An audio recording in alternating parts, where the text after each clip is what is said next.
Alors, correction du numéro 43, où on a 4 lois normales et on demande d'associer chacune de ces lois à sa courbe.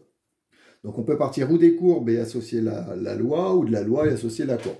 Donc moi je vais partir de la loi. La première, c'est une loi normale de paramètres -2 et 1. -2, c'est l'espérance, c'est-à-dire que la courbe doit être centrée sur la droite d'équation x égale -2.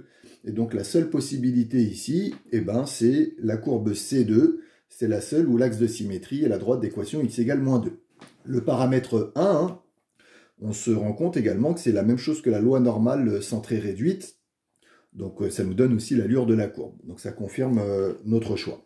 Pour la deuxième, la loi normale de paramètres 1 et 4. Donc 1 pour l'espérance, 4 pour la variance.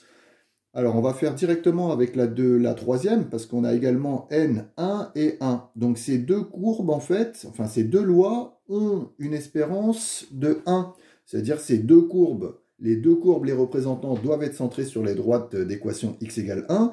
Donc, on a C1 et C4. Et pour les associer, pour les différencier, on regarde cette fois-ci la variance.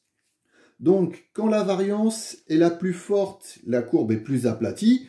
Quand la variance est plus faible, donc c'est plus resserré autour de l'espérance.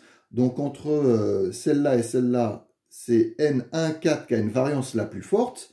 Donc ça sera la courbe la plus aplatie, centrée sur x égale 1, ça sera donc C4. N11, donc centré sur x égale 1, et à peu près la même allure que normale centrée réduite, hein, même allure, ça sera donc C1. Donc à chaque fois, hein, vous regardez l'espérance pour savoir comment c'est centré, et le paramètre de la variance vous permet de donner l'allure de la courbe.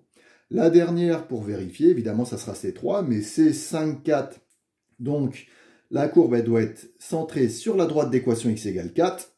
La variance est assez forte, donc elle doit être aplatie. On retrouve bien la courbe C3.